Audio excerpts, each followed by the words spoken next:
mae Dr Jerry Hunter wedi dod I siarad efo ni, wedi dod I siarad gyda ni. He's come to talk to us today am ei brofiad o, his experience o ddysgu Cymraeg. A mi newch chi weld bod yn ysbrydoliaeth. I'm sure you'll find he'll be an inspiration I chi. Felly, croeso Jerry. Diolch yn fawr. Diolch yn fawr. Jerry dwi. Des I lawr heddiw yr holl ffordd o Brifysgol Bangor yn y Gogledd. I drove down today from Bangor University up the north. Ac dwi'n gweithio fyna, dwi'n darlithio yn adran y Gymraeg Prifysgol Bangor, dyna'n ngwaith. Okay, so that's my work every day. I lecture in the Welsh department of Bangor University. Oh, you're American? Yeah, fel dych chi wedi sylwi, dwi ddim yn Gymro, dwi ddim yn dod o Gymru, dwi'n yn Gymro, dwi'n Americanwr ydw i. Iawn? Nes I ddechrau cymryd diddordeb yn y Gymraeg, I started to get interested in Welsh pan o'n i'n, well, 15 oed, when I was 15, 16, 17 years old. Des I draw I Gymru, I came over to Wales, a ffind fyny dysgu Cymraeg. Da chi meddwl yn Cymraeg? Meddwl yn Gymraeg, ie. Pan dwi'n gweithio, when I'm working, dwi'n meddwl yn Gymraeg, ac mae'n Gymraeg I yn siarad Cymraeg, a dyn ni'n siarad Cymraeg efo'r plant hefyd, we speak Welsh with the children.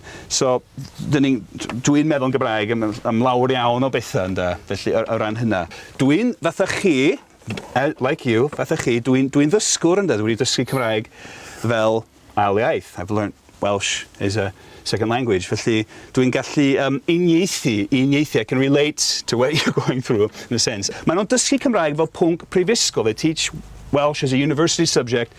Mewn prifysgol ar draws America, ar draws Unaleithia, Canada, yr Almaen, Germany, Japan, Poland. In Poland, mewn dwy brifysgol, maen nhw'n dysgu Cymraeg. They teach Welsh in 2 universities in Poland. A mae pobl yn y llefydd yma yn gorfod mynd I lawer iawn o drafferth. You know, people in these places have to go to a lot of trouble to learn Welsh. Ond wrth gwrs, dwi'n gwybod bod dysgu iaith yn gallu bod yn anodd. Yr unig ateb sydd gennai, the only answer, yr unig ateb yw ymdaflu, dych chi'n gorfod ymdaflu, just throw yourselves into it, ynda.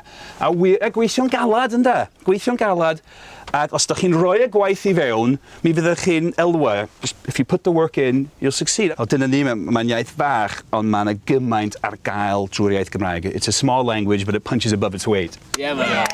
Diddorol. Diolch. Croeso.